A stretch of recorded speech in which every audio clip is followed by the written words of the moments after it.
Hello, everyone, and welcome to BioHackers Lab. I'm your host, Gary Cohen, and on today's episode, I have Dr. Andreas Eenfeldt.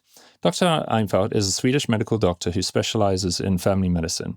He's the founder and CEO of DietDoctor, which has been the world's most popular low-carb website for a decade. Recently, he's led the launch of a new brand and app called Hava. They use a new and innovative approach, Satiety Per Calorie, and cutting-edge AI technology. Hava aims to revolutionize nutrition by making it simple to eat better. Andreas, thanks for coming on for the show today. Thanks, Gary. Great to be on. So we're going to start with Satiety Per Calorie Model or SPCM, I see you call it sometimes, or SPC for abbreviation. Yeah, it's a mouthful. I mean, almost nobody knows what this is about, but I think if more people did know, it would be amazing. I think it's such an improvement from what's come before. It's such an improvement from counting calories or really any sort of a diet that just looks at one thing like carbs or meat or whatever it may be. Yeah, and I've been in this low-carb, carnivore, keto community for a long time.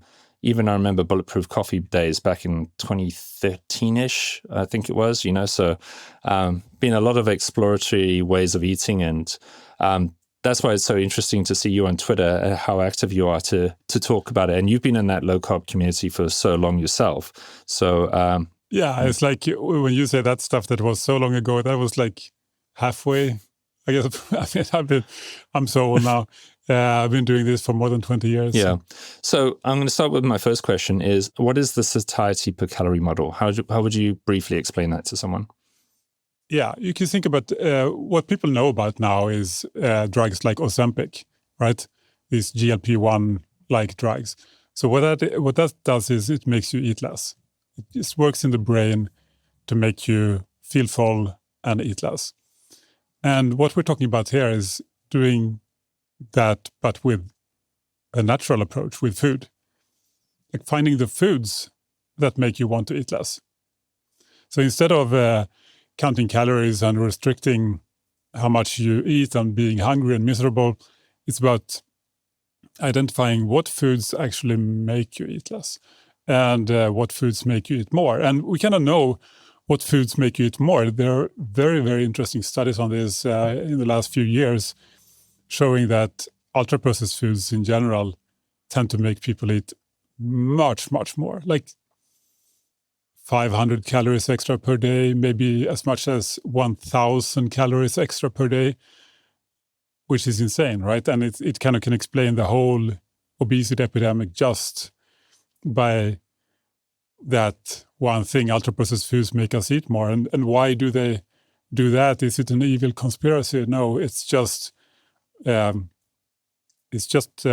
market economy, right? It's capitalism. It's the food industry is interested in selling more, so they try to find foods that make you eat more because that means you will buy more and they will make more money. And so it's just an evolution to worse and worse foods, and that's kind of the solution to why do we have an obesity epidemic? Why do we have an epidemic of diabetes and eventually heart disease and cancer and dementia and all of these nasty diseases? Well, it's because we have a food industry that is out to make money, which is what they have to do for their to work for their shareholders, right? But we have a perverse system where that is it's incentivized. You can make a profit by making people obese and sick, and that's what's happening.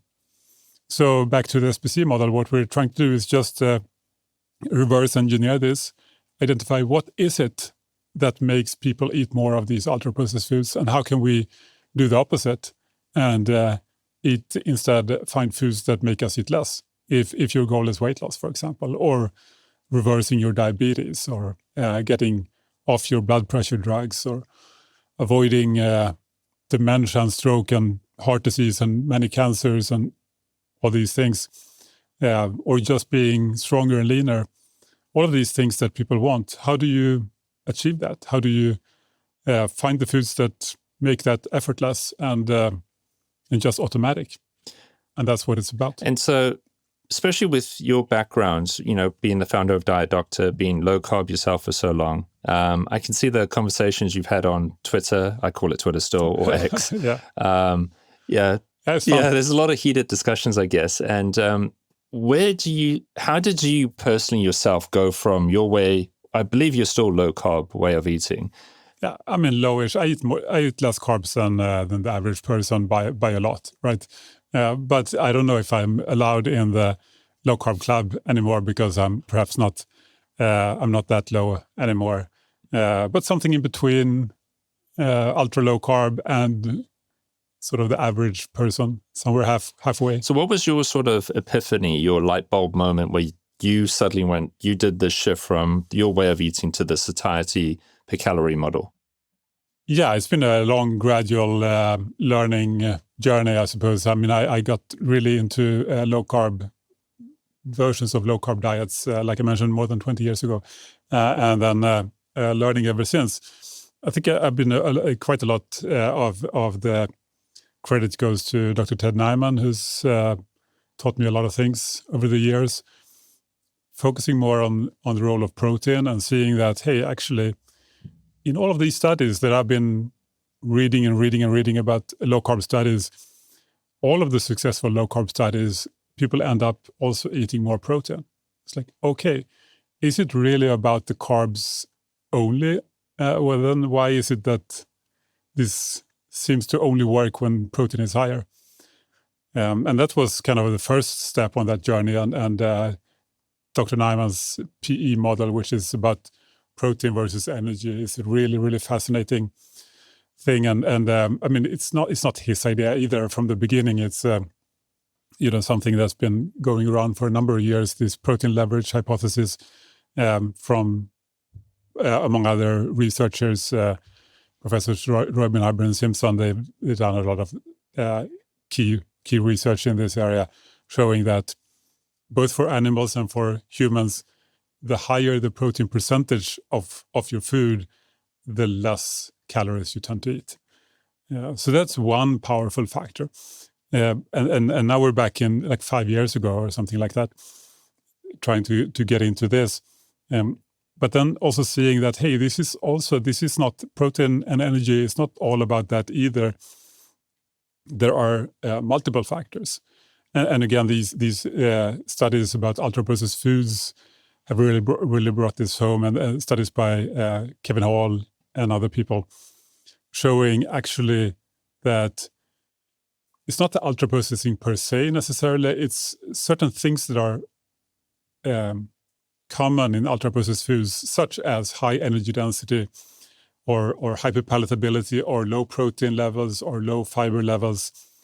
All of these factors seems to play a role. And so the thing I'm always looking for is, can we find a way to package this to make it simple so that people actually can benefit from it? Because all of this starts becoming extremely complex. If you have all these factors that govern how much foods make you want to eat, then it becomes very, very hard to eat unless you're a complete expert and geek. And even if you're like me, it's still not very practical. But there are ways with technology to really package this in a simple way using modern AI tools and using an app, mobile phone that everybody's got with them to make this super simple. And also you can find ways to analyze and see, hey, why is it that low-carb diets or carnivore diets, I mean, they do work, right? A lot of people lose a lot of weight. They improve their health in all kinds of ways. So, and studies also show that there is an effect. How is it that a low-carb or carnivore diet can work, but then some other people may do a whole foods plant-based approach with lots of carbs? And, we cannot live in separate universes on X or whatever, gated communities, so we don't talk to each other. But if you go over there and see, there are lots of people having great outcomes over there too, doing pretty much the opposite. And there are studies, even studies funded by low-carb organizations like this Newsy organization funded a study by Christopher Gardner and other scientists testing a very low-carb diet against a plant-based high-carb diet. And, they were both great. Both groups lost tons of weight. So we have all these anecdotes. People are successful on wildly different approaches. We have studies showing the same thing. How is it possible that you can do pretty much the opposite thing and still be very successful? You can't explain that with a low carb theory. You just can't, and you also cannot explain it with a vegan theory. There has to be something higher up, right? Something more fundamental to how all of this works, and that's kind of what we're trying to pinpoint with this SPC model, with the Satiety Per Calorie Model, which is what are the fundamental first principles, rules, or sort of laws that govern all foods, not just low-carb diets or vegan diets or some other diet, but all of them. And that's what we're aiming to do. Yeah, so you think the Satiety Per Calorie Model is like universal? You could use this model to explain the success of someone on a carnivore diet, or someone getting success on a vegan diet, or a keto diet, or whatever diet. It all comes down to these fundamental factors that you're measuring, that you're combining into this score in the Satiety Per Calorie Model. Do you believe? Yes. So I'm not saying it's perfect and anything can be improved, right? But so far, I would say it's already pretty good at predicting what happens on different kinds of diets. I haven't really seen an example that is sort of wildly off, where it just doesn't make any sense.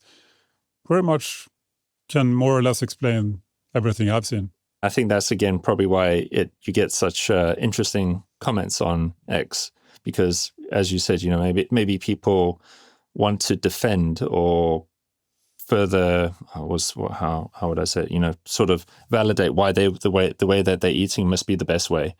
Whereas you're saying, hey, I'm fluid, I'm willing to go whatever direction, but base it on that. It's more on nutrients, is it? And so nutrients and protein, and like, what are some of these fundamentals, if you wouldn't mind just breaking it down? Sure. So we have broken it down into 4 separate factors that are, they're somewhat overlapping in most foods, but they're also, they do add, each of them adds unique value, it looks like. So we have protein percentage, which means, the higher the percentage of protein in any food or diet or meal, the less people tend to eat. And we see this in our data too.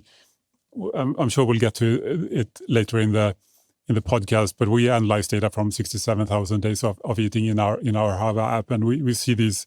It really plays out exactly like you would predict, pretty much. So that the higher the protein percentage of how people eat in studies, and actually in kind of real life in our app, then they eat fewer calories. And another one is fiber. This is a weaker factor. It's not as powerful as protein, but it has a bit of a connection. Like, more fiber, you tend to eat less, all other things being equal. And with the caveat that some people can eat a 0 fiber diet and do pretty fine, because they are leveraging other factors like protein even harder. Let's say a carnivore diet, for example. But going with 0 fiber may never be quite optimal, I think. It could be argued, but either way, overall we see a pretty solid connection between more fiber and eating less.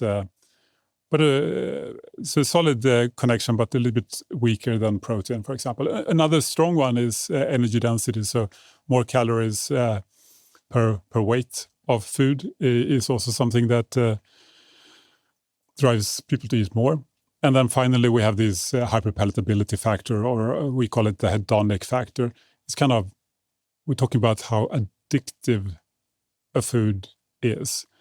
Such as it tends to drive you to eat more, even when you feel full, you still want to eat more, like chocolate or ice cream. Like, okay, you're full, you had a big carnivore meal. Would you have another steak? Probably not. Would you have ice cream?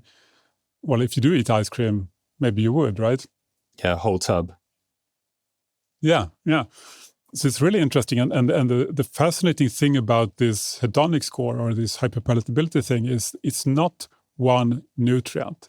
Like you think it's sugar or it's salt or it's something else. It's MSG or some other additive. No, it's not just one thing. It's about combinations of things. And for example, you can see fat and sugar together becomes much more addictive than just one of them. Like few people would be addicted to pure fat. You just won't. And pure sugar, maybe a little bit addictive, but not really. Pure sugar, it's not that interesting on its own. But put it together as chocolate, and now it's interesting. Right now it's really interesting. Now you might even go outside to go buy some just because you feel an urge, right? You wouldn't do that for pure sugar, I would assume, but maybe for chocolate you would. At least I could, potentially. So this is fascinating, and those are the four factors we've identified.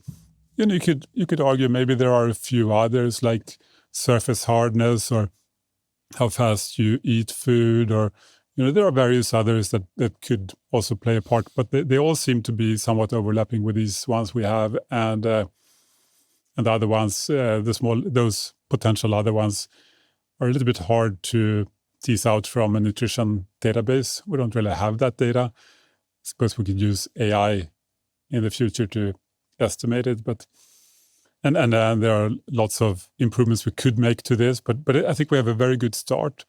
And when we look at this, analyze this in these 67,000 days of eating that people have used our app for, we can see these connections with all the factors. But interestingly, when we put them together in our composite index, in this satiety per calorie overall score, you get an even stronger connection than either one of them on their own. So, for example, most of these factors might drive people to eat maybe 50% more if it's sort of on the low end.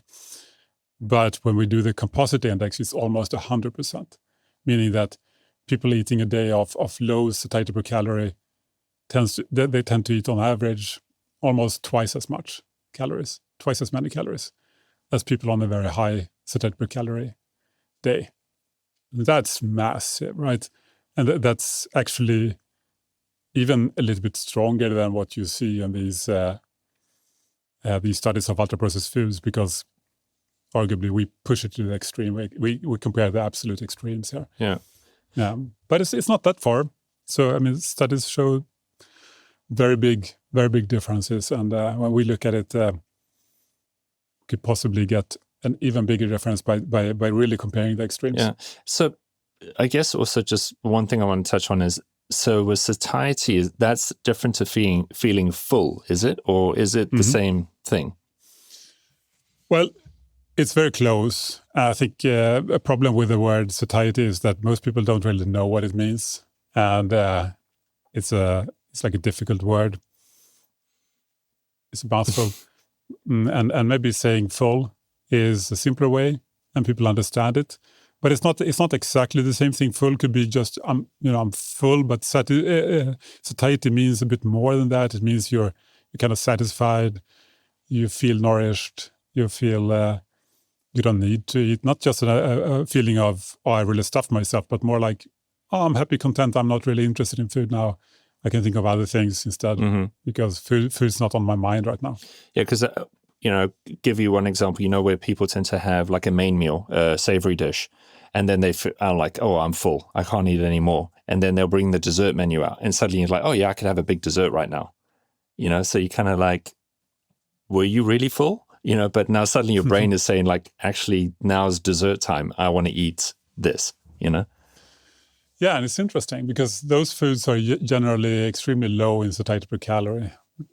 These sweet desserts among the lowest. Usually it's foods that are very addictive in nature or hedonic in nature, pleasurable.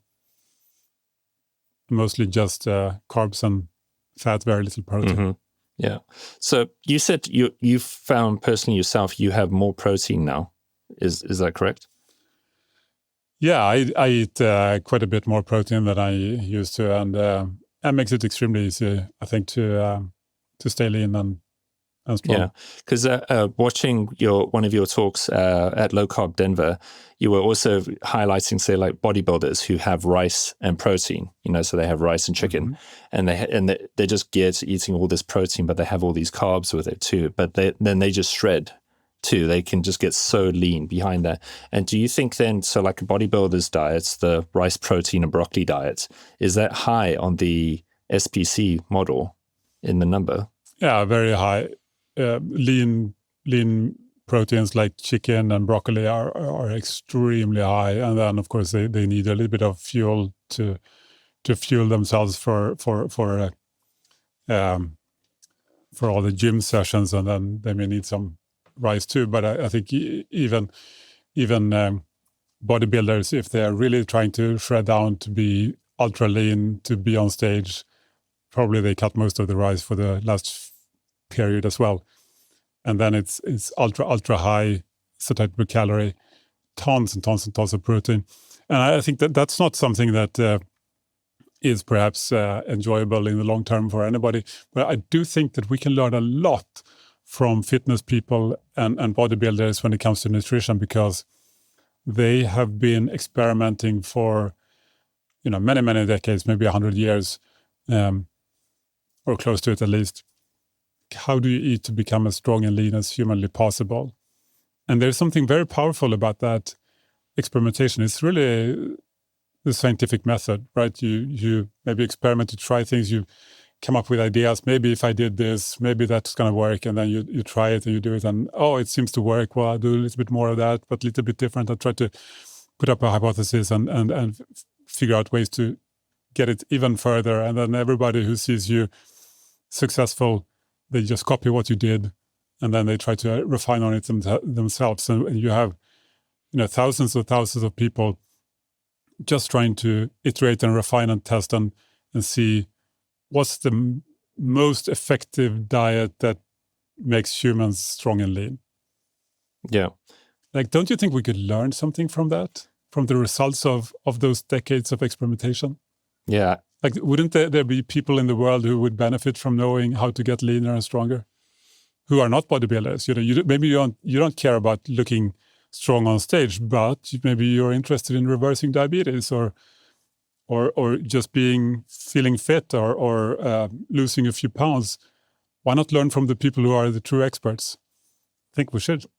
Yeah, and I love that. I'm all game for experimentation, just learning, and as you said, I think especially in this world, we're all individuals. We all want to do things in certain ways. And I'm just trying to think again. With your satiety per calorie model, this is again someone who's more who prefers a certain lifestyle, certain way of eating. That it's just a way to say, hey, you're going to achieve the health benefits, the metabolic benefits that you want.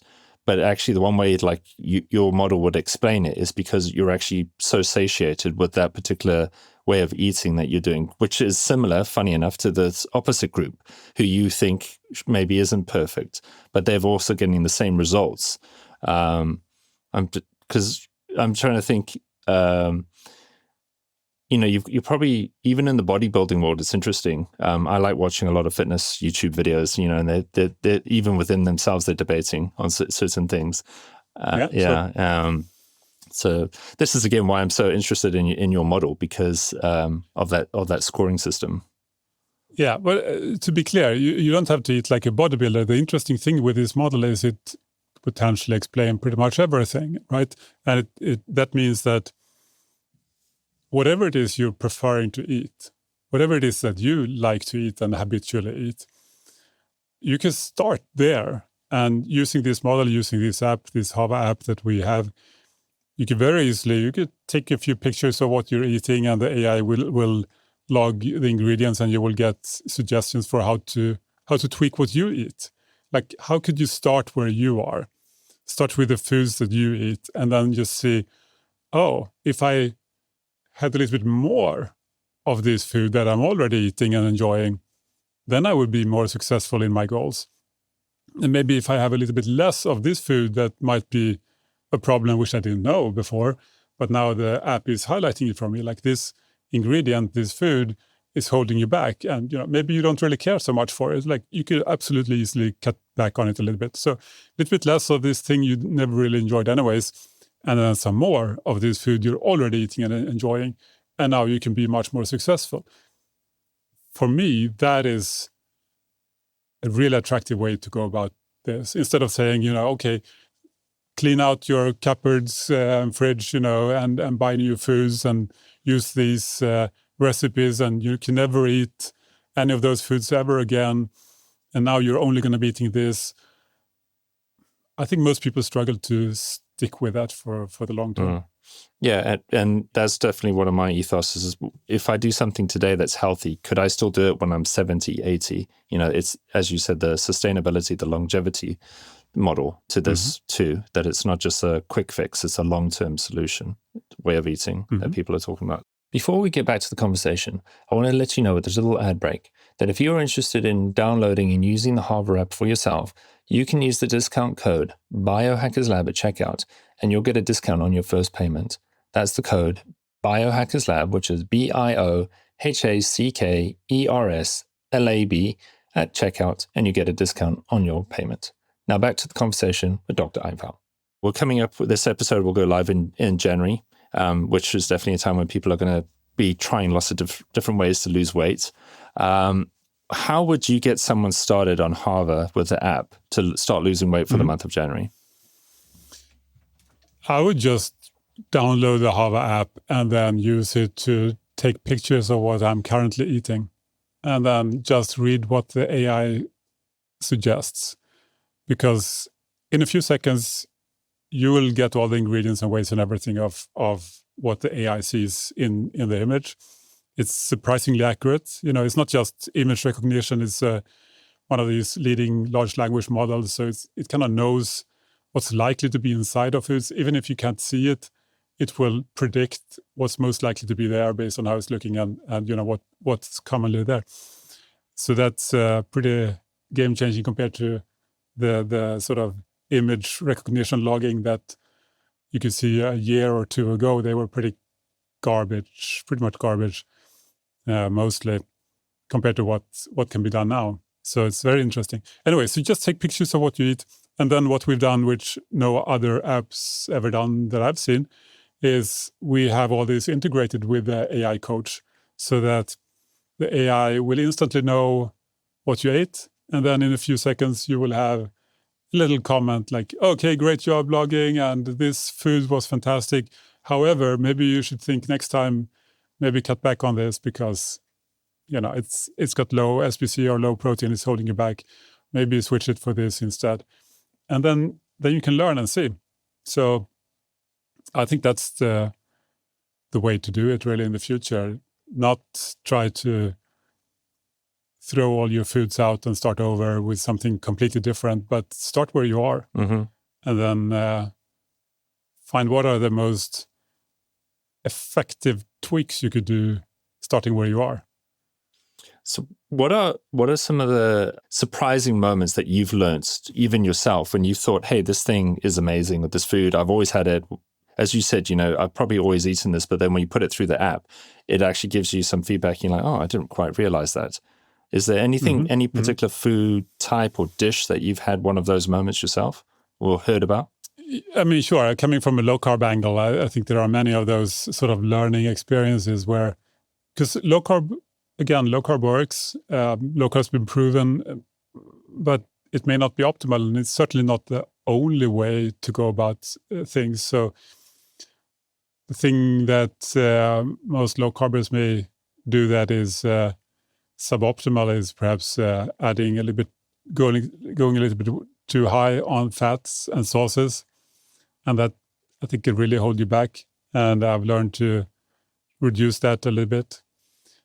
If there's one thing that has made my life easier and that I enjoy a lot, it's non-fat Greek yogurt, which, a lot of fitness people, they eat it all the time.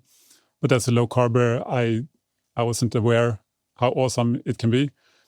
And then you can have flavored versions of it, and you can have berries and fruit in it or something. And it's just extremely high scoring satiety per calorie, extremely high protein, very, very few calories. So if you want to get stronger and leaner and reverse your diabetes and all these things, I couldn't recommend it higher. Yeah. Very good. It's funny because I do actually see you tweet that quite a bit as like a protein source. So I can see you're quite a fan of it now. It's my number one source of protein, I think, yeah. Same thing with cottage cheese? Maybe meat. Yeah. But Greek yogurt. Okay. Yeah. Cottage cheese also amazingly high in satiety per calorie and amazingly high in protein. So if you like cottage cheese, you should eat it even more. But so I guess the one surprising thing that maybe people coming in from either a keto or low carb, as you said, is more the fat component. So you're saying low fat versus just full fat Greek yogurt. I mean, it really depends on your goals and what else you eat. I think that the thing that gets people a bit confused in the low carb or carnivore area is that if you are fully carnivore, you have to eat quite a bit of fat to make it work. Like you need to have energy from something. So that's actually true. So I think people get stuck in a local maximum. Like they try to optimize for losing weight and controlling their blood sugar and such. And they think, okay, lower carb is better. So zero carb must be best. I should try to keep as low as humanly possible. And it's actually true. And our data supports that the lower you go in carbs all the way down to zero, you actually do eat less. But it's a local maximum, meaning that there is another approach that is even more effective. So if you add more fiber-rich, low energy density carbohydrates, like non-starchy vegetables, you will eat even less. If you get some of your energy from rough carbohydrates, plant-based carbs, you will actually, and you reduce your pure fat content a bit, you will get even lower. You get satiated on even fewer calories, meaning you will tend to eat even less. So I think a lot of people get stuck in the sort of, I'm just trying desperately to get as close to zero carbs as possible, and it's really difficult, but I'm going to do it because, I want the results, which is sad because there are even better results to get elsewhere where it's easier going, right? You get more variety in your foods, and you get better results. So I'm all for letting people know that there might be an easier way that's actually more effective. So and I guess once someone has a condition too, say like type 2 diabetes, where have you changed your way of thinking around how to manage that from a dietary perspective now? Quite a bit, yeah. And I mean, this is based on a lot of research that's been done in the last decade or so. I'm thinking specifically about Roy Taylor's research in the UK with his personal fat threshold and this fat in the liver and fat in the pancreas. If you just lower your fat in your liver and pancreas, you can actually reverse type 2 diabetes. And this is a little bit different than just looking at the carbohydrate side, because again, I think that what low carbers and carnivores do is they kind of get stuck in a local maximum where they think, lowering carbs is the one thing we should do. Lower is always better, zero is always best. But it's actually not quite accurate, meaning that you can get even better results by adding certain carbs, like high satiety per calorie carbs. Let's say a broccoli.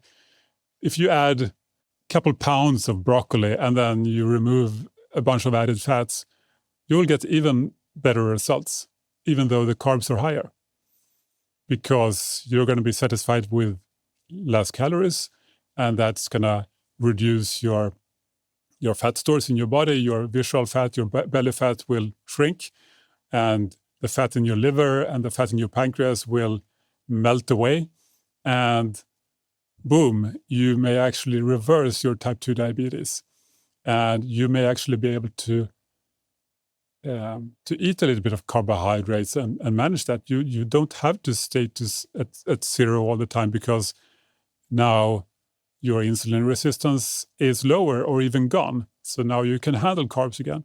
Whereas if you go the zero carb route, you're kind of stuck there.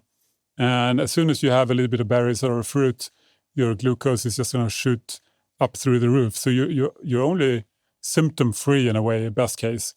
You don't necessarily get rid of the insulin resistance. You can't have a piece of bread ever, or the glucose will spike, right? But if you can eat even fewer calories and be happy about it, which you probably can with a slightly tweaked diet, then you can lose that excess fat, lose that belly fat, lose that liver and pancreas fat. And if you're lucky, and there are a lot of lucky people, especially if they started early in their diabetes career, then they can get rid of the diabetes. Yeah, and Type 2. as you said, I guess that must be quite a shift for some in the low carb community, because it has all been just about carbs. Like carbs is it, you know? Exactly, carbs. But it's not just carbs. It's not just that. That's just part of it. And you know, it does have good effects, but it's a local maximum. And if you only think about carbs, you will get stuck in the local maximum. You won't have the optimal effect that you could have had. And as you were saying, like in one way, then you're looking more at the visceral fat, the organ fat, which is in this case liver and pancreas, and that's the key factor to get down. And so even someone there who would be, maybe I should have more fat, but as you were saying, I think in one of your tweets, like fat itself can be a problem if you have too much of it. So it's like the fat is like the carbs issue. I mean, you want to burn your body fat, right? If you have type 2 diabetes or belly fat and you want to get rid of it, you want to burn the belly fat. You don't want to burn the fat you're eating, your dietary fat. You couldn't care less. You just want to burn the body fat, right? And if you eat too much dietary fat, the body's just going to burn that. And so I guess, again, I'm just thinking of someone listening to this who's like focused on measuring their ketone levels. You know, they've gone more down that road now. I mean, could this SBC kind of be also, how does this play into that world? Right. Well, yeah, I've been in that world for a long time. I think that there are a lot of interesting things there, and potentially having high ketones can be of value for various mental health conditions. Potentially, there is a lot more research to be done, but certainly for epilepsy, maybe for other mental health conditions too. That's really interesting. So I don't dispute that. That could absolutely be true. However, if you're like most people, maybe you're primarily interested in weight loss and improving your blood sugar and getting stronger and leaner and all these things. And under those conditions, I don't think measuring your ketones is the way to go, because you're just, again, getting stuck in a local maximum, and it's not the optimal way to do things, because the optimal ways to do things is going even higher in satiety per calorie than you can do on a zero carb diet. And that also gives you the flexibility to add basically unlimited non-starchy vegetables and berries and such, right? That really becomes not an issue at all. The more, the better, basically. And I think that makes it a lot easier for people. Plus, I mean, it gives more flexibility, and it gives a stronger effect. And we see that in our data again. Like the people who eat the very least calories, they are at a really high satiety per calorie level, 60, 70, possibly even slightly higher for a while. And this also explains something else interesting. In Roy Taylor's research, where he reversed diabetes in type 2 in people and measured the fat in their liver and pancreas with MR and everything. What they used was meal replacement drinks, right? You just drink a meal replacement instead of eating, and you just have 800 calories a day or something like that. And actually, these meal replacements are mostly protein. It's like protein-sparing modified fast, right? And if you look at the SBC on those, it's off the charts. It's like 70, 80, 90. Protein shake can be 90 plus in SPC, which is insanely high. And our data suggests that that's how to get your caloric intake to the absolute lowest level. And that's what they are optimized for, right? To make people able to eat 800 calories a day and be happy about it. So it all makes sense. This also fits into this theory. It doesn't fit into the low-carb theory because there are a bunch of carbs in these meal replacement drinks. So you think, hey, this is bad for weight loss. It's really not. Nothing is more effective. Like fasting would be more effective, but then you also lose muscle mass, right? Using these drinks is the most effective way that also maintains your muscle mass. Yeah. But you can do the same thing with regular foods if you know what to look for. So you think, the problem is that most people in the world who are overweight or obese now, potentially, they're overeating because they're just not satiated. They're not satisfied the food. Yeah, they're hungry. Yeah. They're eating because their brain tells them that they need to eat. Their brain tells them that they should eat more, that they are not nourished, that they need more food. And that's what ultra-processed foods make us do. It tricks the brain into wanting too much food. So when you're eating at, just going to pick the biggest chain out there. If you eat at McDonald's, their food scores in the 20s or the teens in the satiety per calorie score, you're going to be eating, according to our data, you're going to be eating a whole lot there. You're going to be eating twice as much food as you would have on a high satiety diet, high satiety per calorie diet. So McDonald's makes you eat 50% to 100% more. Other places like that, very similar. You can guess what happens. Of course, you're going to gain weight every year if you eat that food every day. Mm-hmm. Of course you will. Yeah, which is, I guess, what's so interesting with that Roy Taylor one, where you said that someone could have as low as 800-ish calories in a day, but feel satisfied, feel good in that sense. Yeah. Yes. I mean, that's what many people report when they go on these meal replacement shakes that, they're not hungry. They're not really that interested in food. Of course, it's boring. But, if you're willing to stand the boring aspect of it, you're probably going to feel okay. Yeah. But if you were to eat 800 calories of fast food, French fries and soda, you would be absolutely miserable and starving, right? Yeah. Did you, I know we've just had our Christmas period, the festive season. Did you happen to use your app to look at what Christmas foods are on the score model? Yeah, sure, absolutely. I log everything. I've logged everything for more than a year. So, yeah. I'd be interested, because this is the time of season when, most people overeat, potentially. They have so much. Would you? Absolutely. And I did too, so I can comfort anybody who wants to. I did certainly eat more than a normal week. And so would you use the SPC model over like Christmas foods? Is it just that? I do because I do it all the time, and I find this stuff very, very interesting. I think a lot of Christmas food can be fine, but of course all the sweets are quite low scoring. So it's a conscious choice if you do that, and also all alcoholic drinks tend to be pretty low. Yeah. Yeah, it's interesting again because I don't think we touched on the number of the scoring system because it goes from 0 to 100, right? And so, but it doesn't mean that you have to eat something at 100 either, right? No, so you should think of it more like a balance, like finding the right balance, and 50 is like at the center. And aspirationally, what we try to train our algorithm to do is to make it so that if a normal person living a normal life eats foods that is averaging around 50 on average over the day and week and month and year, then they will get a normal weight and a normal metabolic health. So that's what we aim for the algorithm to do, which means that for people who've been eating a standard American diet for decades, which tends to average around 25 or 30, if they go up to 50 suddenly, they will eat much less calories per day than they used to, which means they will lose weight from where they started. So I think most people, if people get up to 50 on average, most people won't have a long-term problem.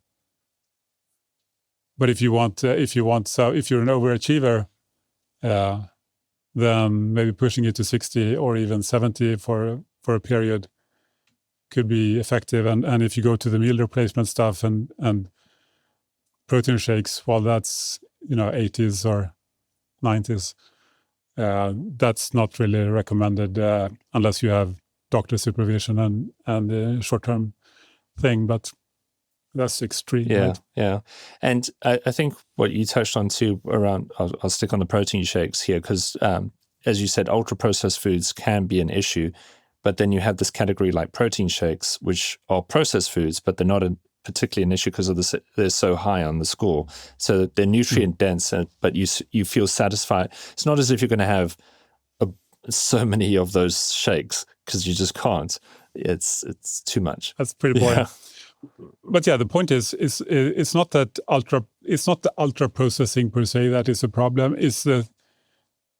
But there are common problems with most ultra processed foods. Like, there are always exceptions, right?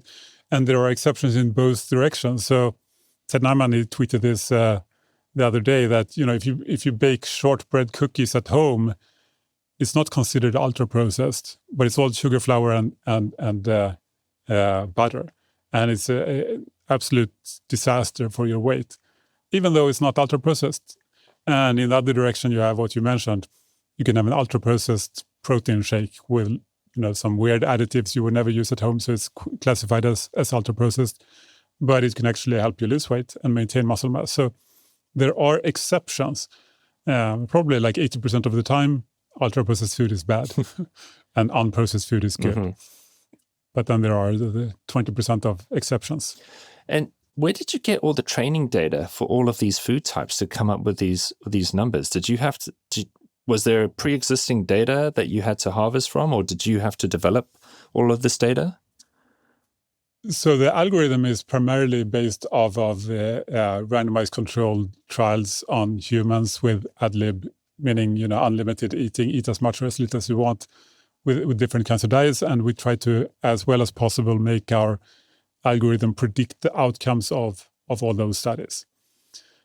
So that's how we started it. And then these observational data, the analyzing usage data from our app, mostly just confirming that, hey, does this seem to be working or not? And I was actually surprised, because we analyzed this just a few weeks ago, is when we got our hands on the results. And it's really more powerful than I even hoped for. So that's pretty cool. I mean, I was 99% sure that, of course, this is going to work, because we base it on all these studies, right? We have all these studies testing various kinds of diets, and our algorithm predicts the outcome in every study that we've tried it on. So why wouldn't it predict outcomes outside of these studies? I mean, I would have been extremely surprised if it didn't work. Fortunately, it did work, and the funny thing is, it worked even better than I hoped.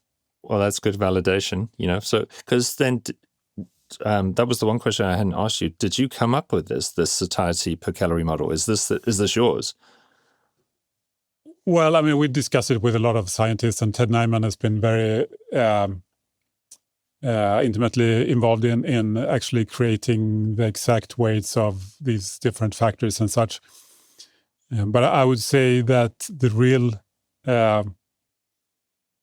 credit goes to all the scientists who've actually done these studies that we based it on.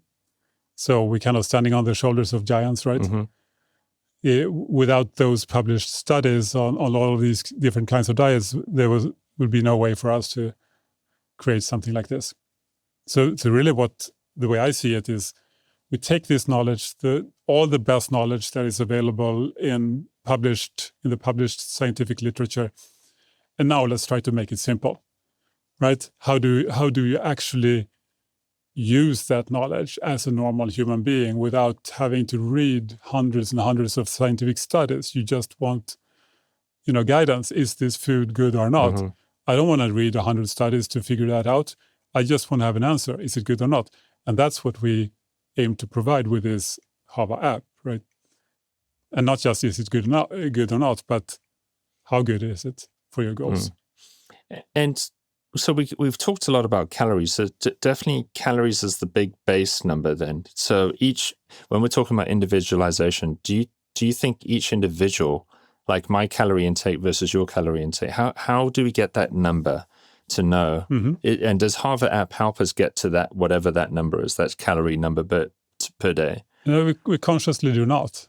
Like we consciously make the choice to not tell you how many calories to eat. And I don't think anybody should tell anybody how many calories to eat, because I think our bodies are much better at that than any formula that can be devised, because it depends on a lot of things. Like how much did you eat last week, and how much did you exercise yesterday and today, and do you have an infection in your body that requires you to beef up your immune system and your temperature and burn a few more calories. There's no formula to accurately predict exactly how much you should be eating today. So I think it's much better to instead say, hey, let's aim to eat good quality foods that are not going to mess up your hunger and satiety system, right? Quality balanced foods that allows your brain's hunger system to work, appetite system to work like it's supposed to, and then just eat as much or as little as you want. So in our app, you can see how many calories you have been logging, but that's not part of the goal. Like we aim guide you in the app to have a good satiety per calorie score and to get enough protein every day, and that's it. And then protein, the calories will end up where they end up when you have eaten as much or as little as you want. Okay. So, yeah, it's interesting. So trying to get the body just to listen to itself. But can I just add something to that? Our data very, very clearly shows that when people go higher in satiety per calorie, they do eat fewer calories. So like you don't have to count them or restrict them because it works anyway, because you're one step ahead of it. You're doing the thing that makes you want to eat the right number of calories, and therefore you don't have to count them because it's going to happen automatically, and it does. Yeah, and I guess again that's the whole idea, is that if we were in the wild, people don't have ways to calculate these kind of things. They don't have a measuring place or whatever, but they just it's just that ability to eat and say, "Hey, I feel good. I'm done." That's perfect. If you're in nature and you're only eating nature's foods, then that works beautifully, and that's what our brains are adapted to over, hundreds and thousands of years of thousands of years of evolution. But the problem is, in today's world, 70% of the foods in the supermarket is ultra processed. It's all designed to make you eat too much. It's designed to trick your system. It's designed to mess it up.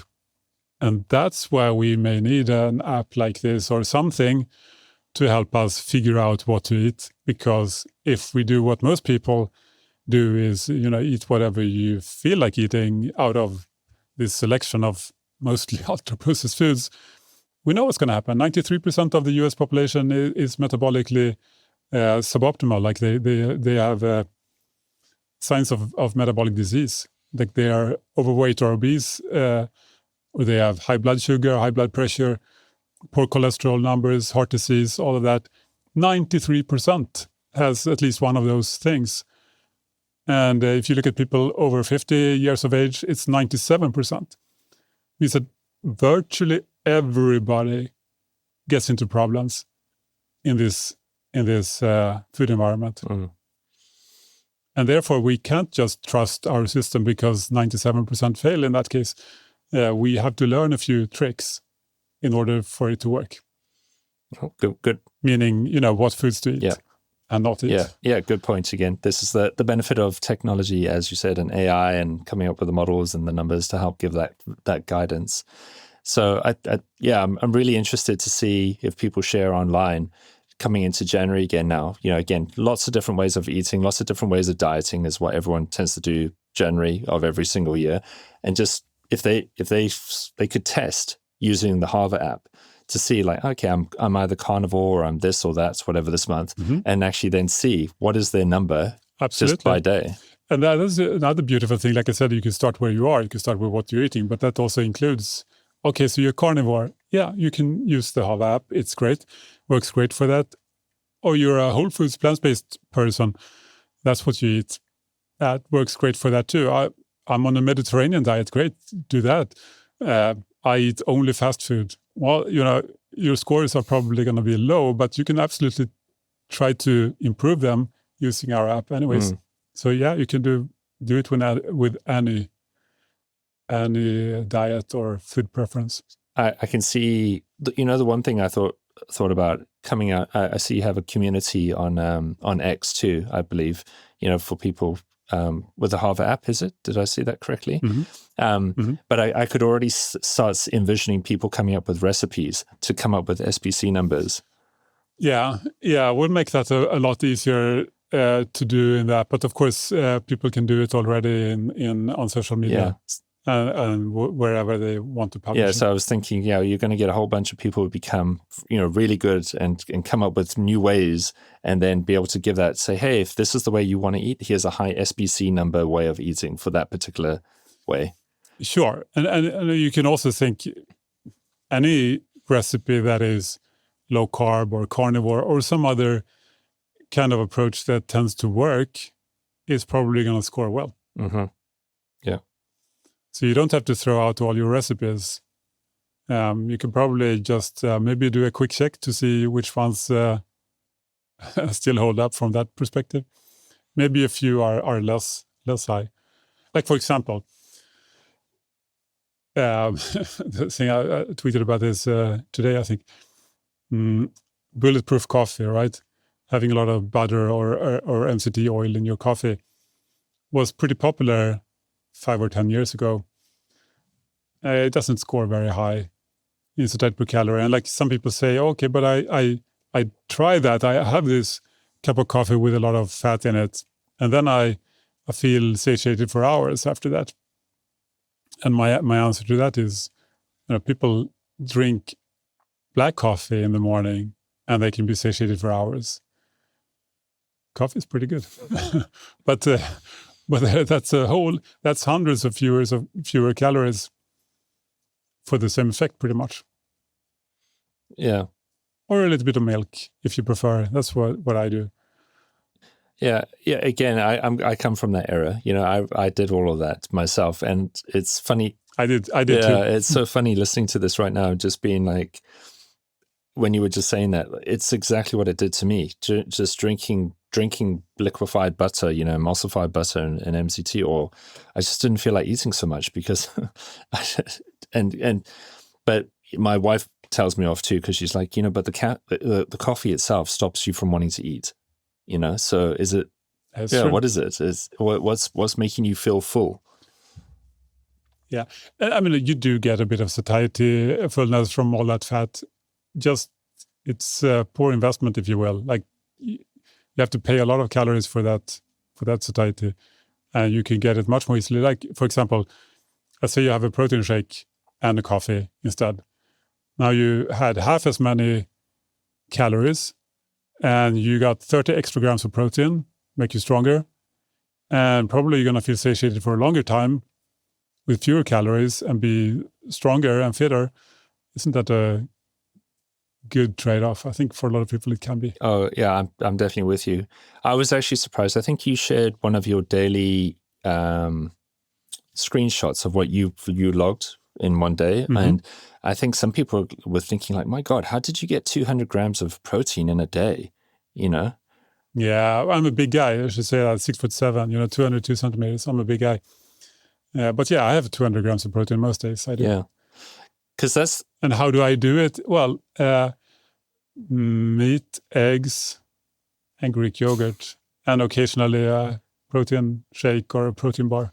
Now I know why you're a fan of that Greek yogurt to get that protein number up. Yeah, it's a cottage cheese, honorable mention, but non-fat Greek yogurt is number one. I think. No, that's great. Yeah, I'm with you. Personally, myself, I find if I eat more protein, I feel satiated. I feel good. My body tells me like I need more. I'm 6'5", 3. So I need protein. I just know I've always been like that. So I actually feel really good. I think you could start something there, a protein shake and a coffee in the morning. I don't know what you're going to call that one. You could. I think a lot of people already do that, but that's really what this is about. It's not there's nothing super new here.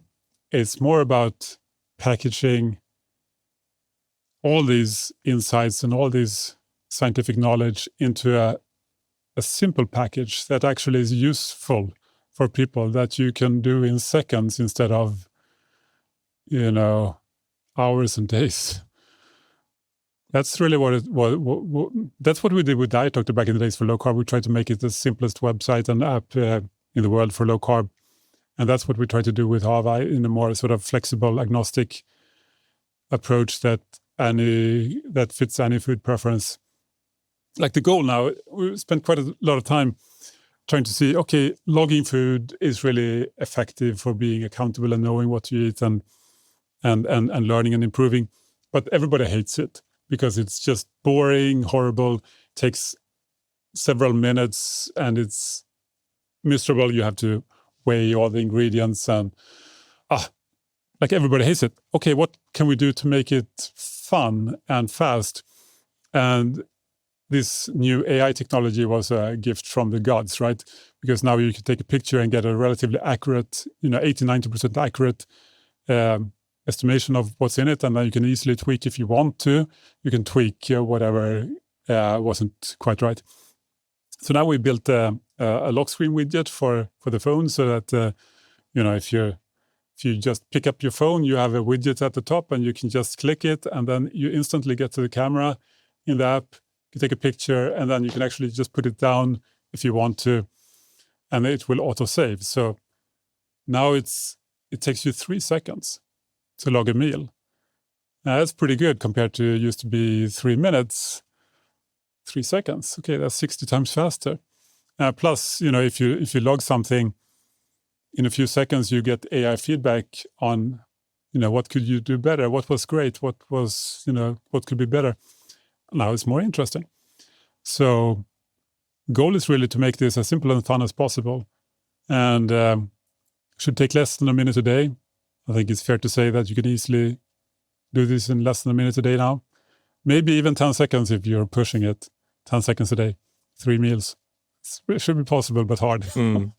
But anyway, so just make it as simple as possible, fast, fun, and really effective. Yeah.